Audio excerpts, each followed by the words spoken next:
Hello, boys and girls. Welcome to another Trainers Talk. We have a very, very special guest. I call her the OG of Calistoga Fit. And the kids, you don't know what that means, you gotta look it up. We have Meg Heitz. How you doing, Meg? Good, doing good, Donovan. How about you? Good. So, Meg has been, why I call her the OG. Do you know why I call you the OG? Do you know OG? I'm like operating. No. So the OG is the original gangster. And really, the reason why Meg is the original gangster is because she has been part of Calistoga Fit, and we've known each other for at least 7. When did you? I think it's 7 or 8. 7 or 8 years, and you have been a member since the beginning for Calistoga Fit. Yeah. And so much so that you have a bike, a spin bike, that has we put a plaque on the spin bike because Meg was in spin classes so much. So do you remember when that happened? Oh yeah. Yeah. Were you kind of surprised when that happened? Yeah, I think I was away on vacation. Yeah. And the day I came back, you had the plaque set up on the roller, and I was shocked. Yeah. So it's she has done more classes than myself, than Jackie, than Tara, probably some of the instructors combined. And we're gonna do we're gonna kind of bounce all over the place a little bit. So what is your kind of favorite exercise? What is like your go-to? Well, I think it's equal between, spin, obviously, cardio, but I also, I can't choose. It's like choosing, which kid do you like the best? Yes. I don't know. I like core work. I like being really strong in my core. Yeah. And I also really like good mobility. Yeah. And balance, like balance work too. I mean, it's all about like a well-rounded, balanced body.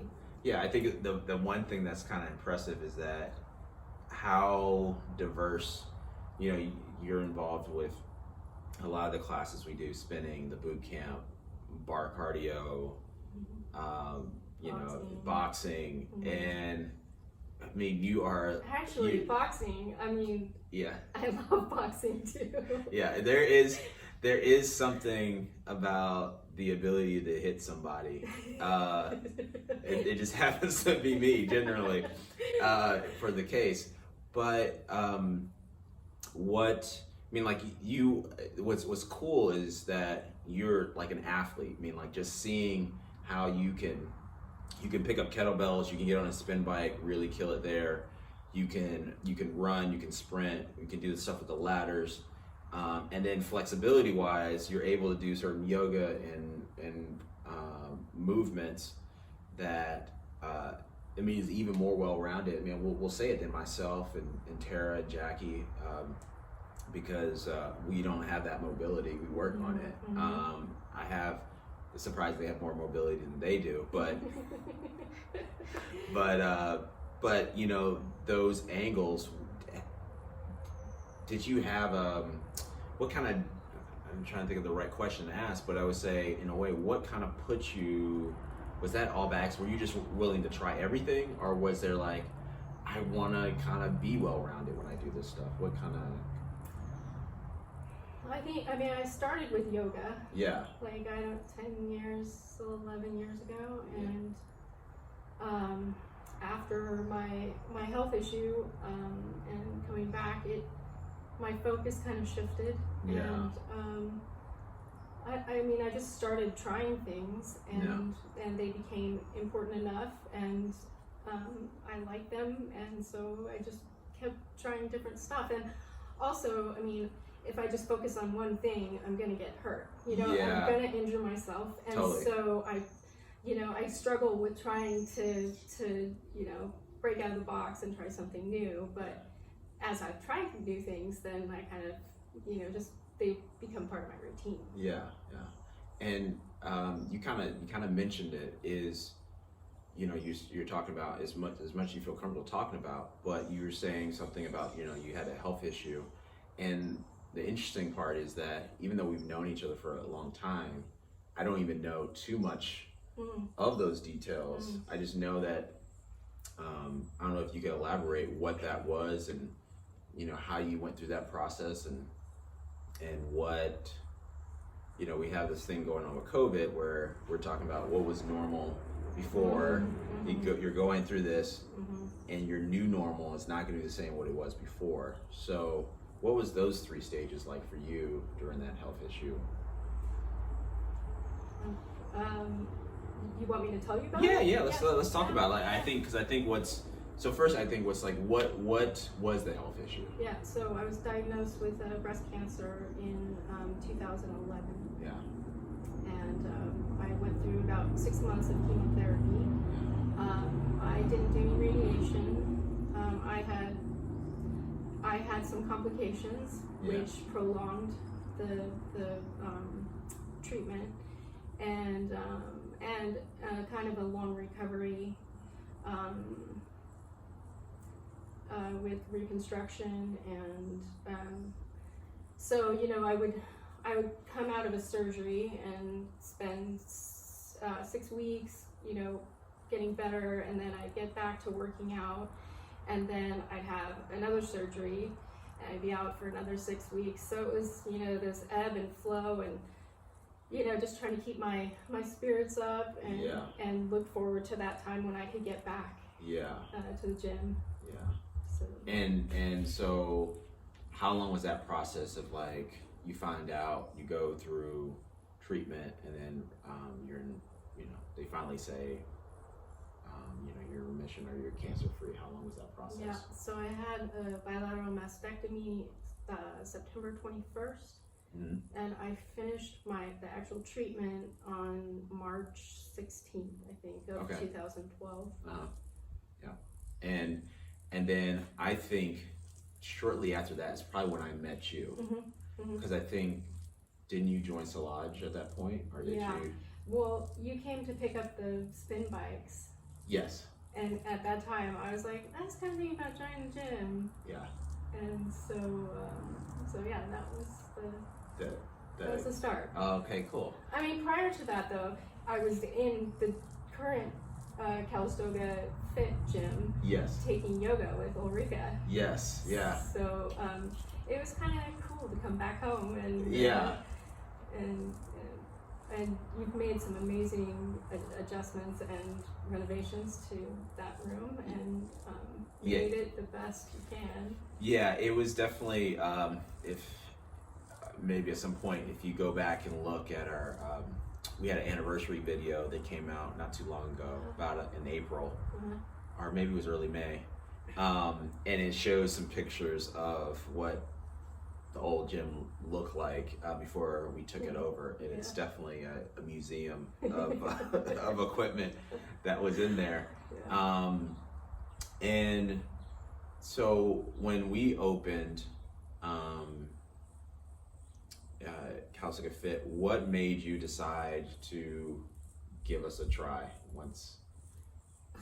Because you and your team, like, I couldn't imagine what it'd be like at Solage, and you know, just I remember being on a hike up on Oat Hill Mine with Pete, and I was like, gosh, Pete, you know, Donovan's going to do his own thing, and I don't know what to do, you know? Yeah. And he's like, join the gym, do it.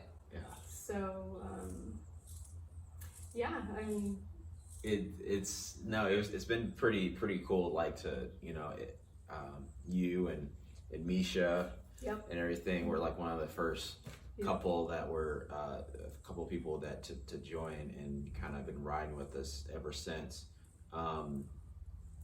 You know, when after the recovery, is there any kind of promises or goals that you kind of gave yourself that you wanted? That what was the things, like I said, before cancer you had your normal, and then after, what was something that if Pete or somebody who knew you well before both things, would they say something changed and how you moved or did things after that process?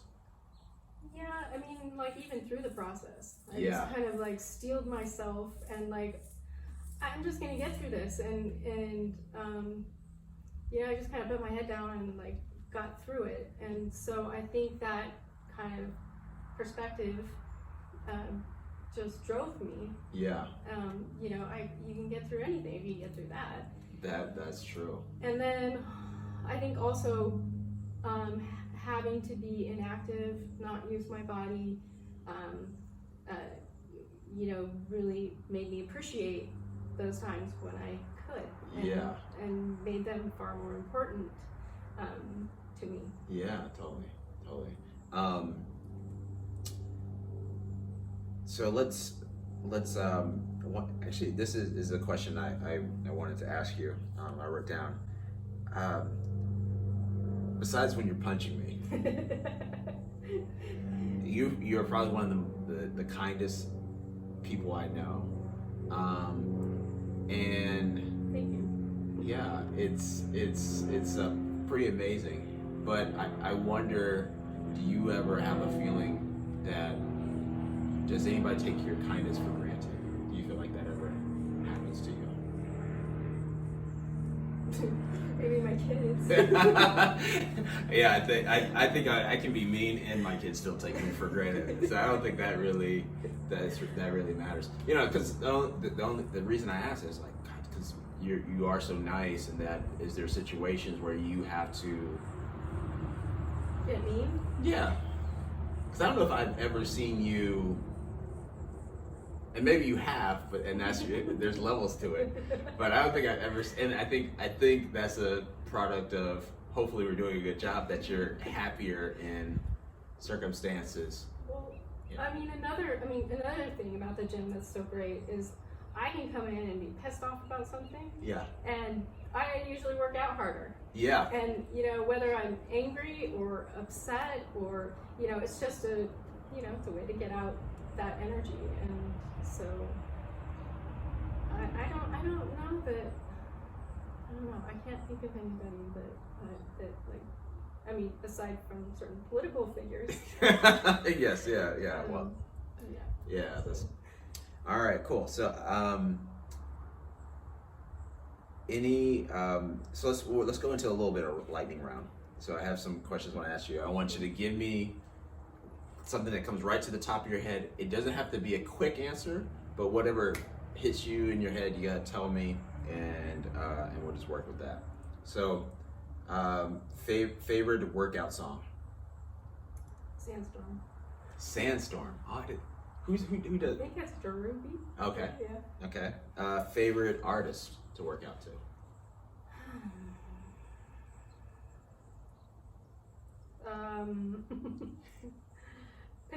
Pitbull. All right. Yep. You definitely. NF. Yep. There you go. Favorite snack? Cashews. Cashews. All right. No almonds.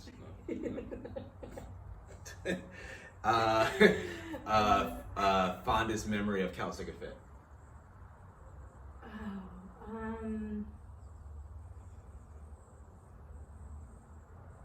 I think that the celebration at Calistoga Inn after one of our,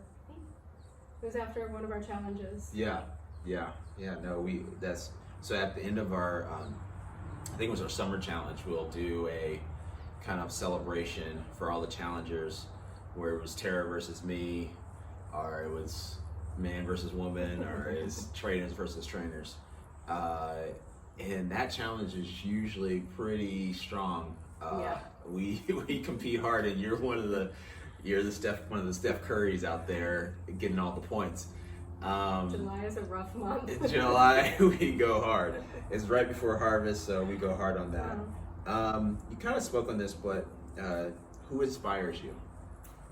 Well, my bright inspiration is my mom. Yeah. And my dark inspiration is my cancer experience. Yeah.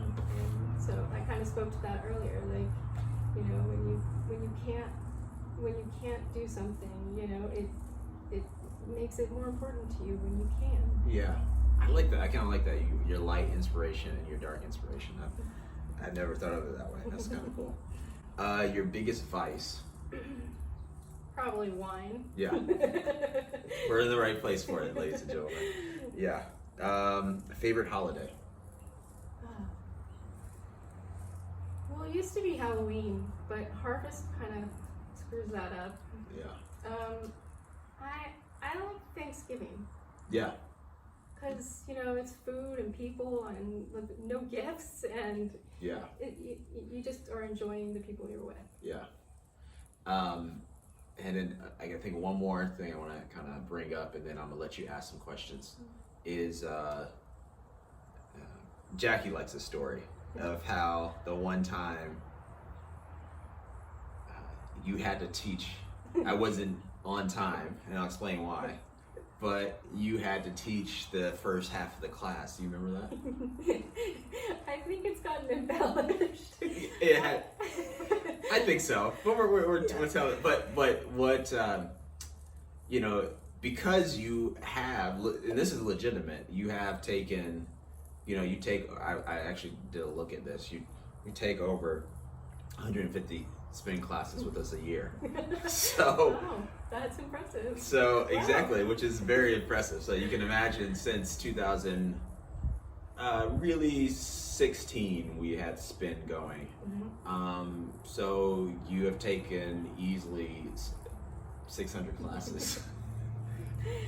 Wow. Yeah. That's pretty crazy. Yeah. So there was this one time where I lived in Santa Rosa, and driving over the hill, there was a tree down, and I had to. If anybody knows Santa Rosa, I had, to get to Calistoga, I had to drive all the way around, and it extended my drive another 20-25 minutes. And so I had a class at 6:30 in the morning, and I think I texted you, or did I call you? I probably called you. Yeah, I think I was in the car. Yeah. And I was like, I might need your help with something, because there's a tree and everything, and so there is that time that you did step in, and maybe it was a song or two. Yeah. But it was a big help, and not even just that. I think one other thing I wanted to mention was that the energy we get from you, I'm disappointed when you can't be in the class. And I know everybody, because you rock out to the beat when you're riding, and because Meg has her position, it's Godfather like, because when other people walk into the room and they're looking at the bikes and seeing what's available, and they don't see if you're there, they have to ask, is Meg coming? Can I use her bike? There is a Don Corleone type of atmosphere to that bike. And do you know you have that effect on people when it comes to I do, because I've heard people say, oh, so and so was on your bike last night, or I'm aware of that. I like that position. I like that. I've always been there. Yeah. And I'm kind of a creature of habit, so. Well, of course, 600 plus classes. That's a creature of habit, and I look forward to another 600.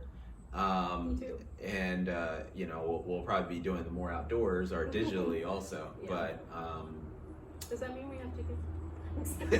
we'll talk about that. We'll figure something out. Okay. Well, thank you again for doing this. Do you have any questions for me? Sure. All right. Yeah.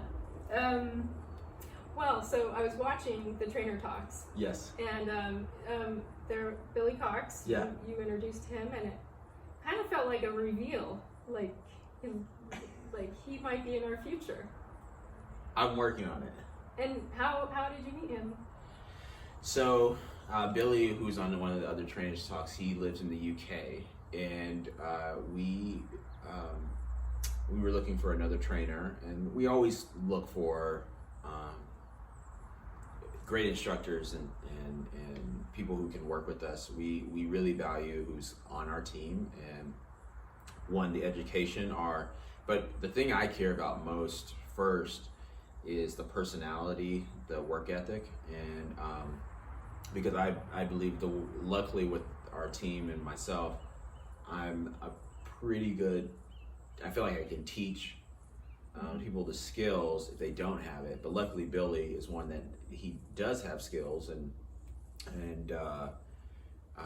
he applied, and he really wants to continue his career in the States. And even though we're a novice at bringing in somebody from outside the country, we've kind of already been in talks, and we're working on getting him here. Cool. And so he, there's a chance it might not happen, but that's that's the if that's the way immigration works. Yeah, that's the way the working visas and that type of stuff works. But I will go to the ends of the earth to make sure that Calistoga Fit has the best people it can have, and because at the end of the day, that's what I think what makes us is the people. Mm-hmm. Yeah, it shows, and that's why we're there. Yeah. It's I'm really proud of the team that has been created, and we keep fine tuning, and people, and even though they leave, people leave and other people come in, it's still the essence, and I think the community kind of keeps us going in that direction. Mm-hmm. Mm-hmm. Yeah. Interesting. Yeah. Jackie asked you this question, or no, you asked Jackie this question in your interview with her. Yeah. And I don't think you answered the question, so I wanted to hear what your answer was to this. Intel. I'm kind of liking this. Okay. Intel. All right. So, where do you see the fitness industry going forward, like in the next 5 years? Oh, okay. That is interesting. You're right. I didn't answer that.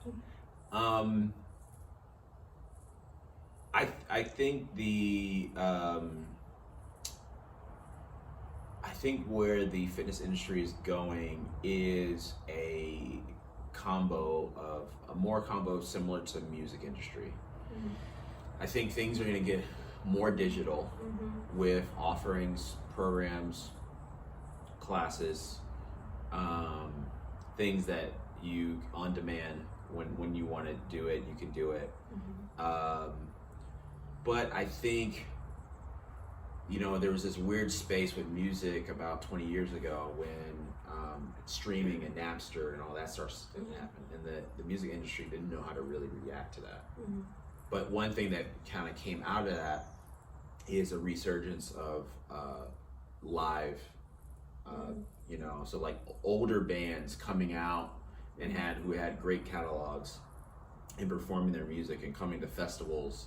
And you're seeing demographics of all ages coming to these festivals versus it being 15 to 25. Right. Now, with Bottle Rock and festivals all over the world, and even smaller venues, people are really valuing the live experience. True. And so there's this real dichotomy of that, and I just see that truly enhancing in another level, that people are going to want 5-6 days a week to be able to have the thing wherever they go. They can have they're going to want to have Calistoga Fit if they're in San Francisco, if they're on the East Coast, if they're traveling. They want to be able to continue that no matter where they go.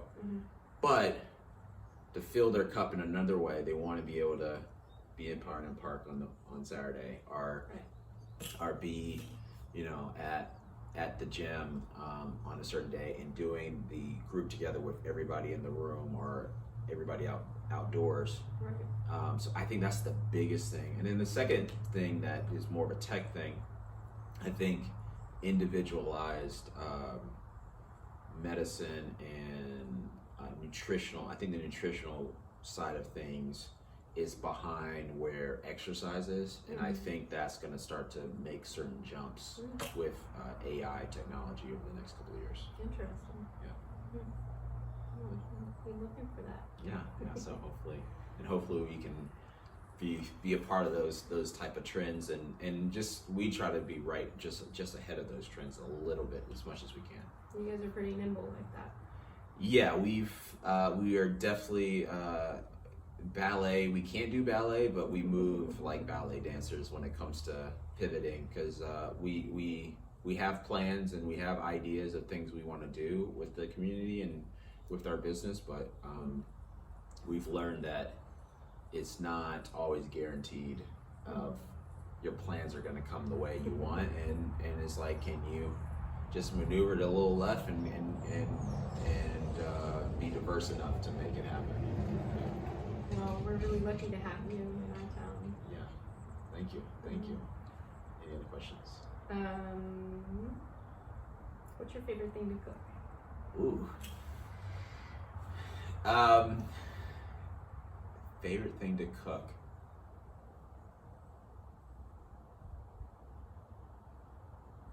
I have to think about that. I do like making steak, but I would say this is kind of stereotypical. I have to say it, but it's fried chicken. It's good. And I would say it's more in the sense, I've done this like, I don't know if you know, I've done this thing recently over the last, we kind of took a break and we just brought it back, was I'll cook for Tara and Michael, and I'll invite any of the team if they want to come over. And I call it Sunday dinner service.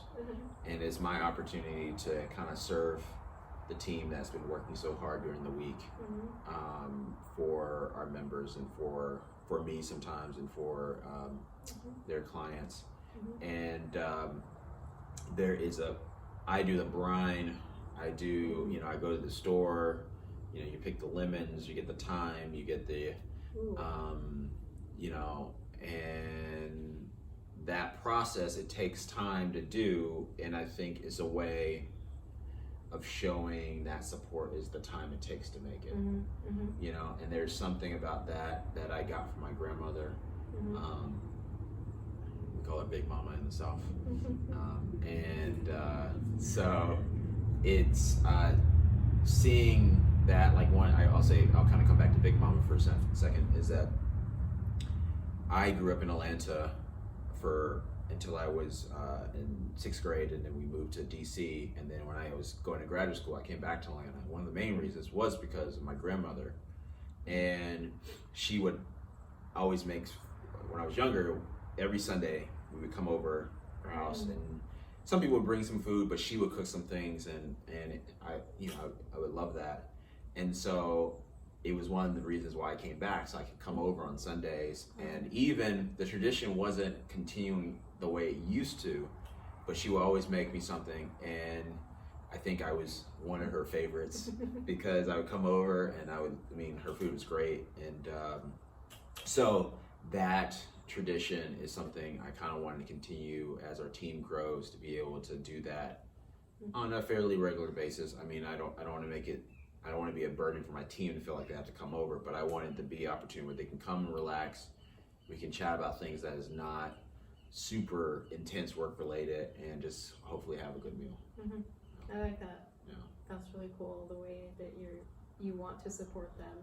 Yeah. And outside of work, and you're feeding them. Yeah.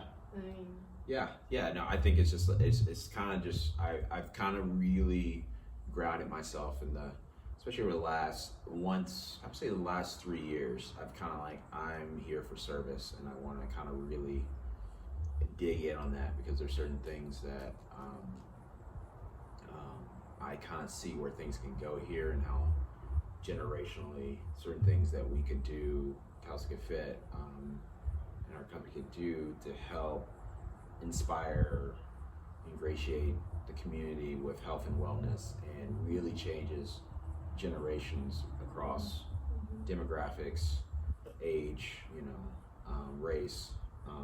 So that's kind of the big picture. That is a big picture. Yeah, it's a very big one too. So, yeah. Cool. Oh, well. Any other questions? I'll stop there. All right. You sure you don't have one? You don't have any more? Go, keep going. Because I have to. We can edit this, and we can use some of these other questions later. All right. So, what athlete is most inspirational to you? Ooh.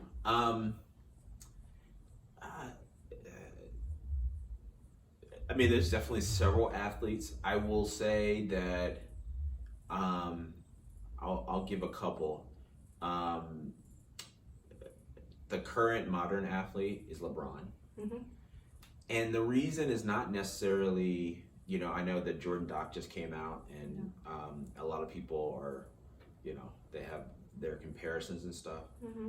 I'm impressed by somebody that I was lucky to have. I'm very lucky to have great parents who put me in a stable household, and he was somebody with a single mother, and she had her own issues. She wasn't necessarily the most stable, but for him to grow up and to, in essence, not really, get in any true trouble, no legal, obvious trouble, and to be the hands down the best basketball player of his generation, even when the expectation was for him to be the best basketball player. I think that's the other thing. I think it's one thing to kind of come up and you don't have those expectations on you. And I've kind of noticed this from a very, very small point of view of, you know, when I did the thing with Solage, it was unexpected. When I had to repeat it, there was more expectations. And to step into that and to repeat your success over and over again, when the expectations are on you to do that, that's just different. And so for him to be able to do that, I kind of that there's an admiration there. I would say the other person is Hank Aaron. I met him once, and he I remember meeting him, and I was like, probably 23 or 24, and I was with my mom, and he had a car dealership in Atlanta, and but long story short, it was his consistency. He never really hit a lot of home runs. I mean, even though he's a home run king for a lot of years, and most people still consider him that, he would consistently, year after year, get a certain amount of home runs, a certain amount of average, a certain amount of RBIs. He was somebody you could count on. And I really admire people who can do that, especially in situations where, you know, the time in the world that, you know, back then, for him to do that when people didn't want him to break, you know, Babe Ruth's record and things like that. So that is another athlete. Cool. Yeah. Cool. I like that you explained why, of course. Yeah. You just want to understand that. Yeah. I think the context is something, because and I like when coming back to the LeBron thing too. I love the way he plays and he passes the ball and stuff like that. But I would say the way he's been able to run business and do, you know, make the main thing still the main thing. It's like, which is basketball, but still be able to. It's kind of how I'm trying to do things. The main thing for me is kind of training and the work and the classes, but it's also we do a lot of other things, and it's trying to be able to run those things while still making what I consider the main thing, which is my interaction with members and clients in classes or in training. Yeah. And also to further that metaphor, you like pass the ball to Tara, you know, you pass the ball to Michael, and in that way you're all team players. Yeah, exactly. And that's what I've always wanted, because I realized just within the concept of sports, if you don't have that, you know, you just can't do it all. I mean, like, I don't, it doesn't matter how good or how great you are, you know, you're not going to be able to service and do the things on a scale that you might want to without the help of others. I agree. Any other one? No. All right. Well, thank you, Meg, for joining me. Thank you for having me. And we look forward to seeing you back in the gym when that is a possibility. But until then, we'll see you at the park. Yes. We'll see you on Instagram. Yes. And we'll see you on Zoom. Soon. Yep. I'll be there. All All right.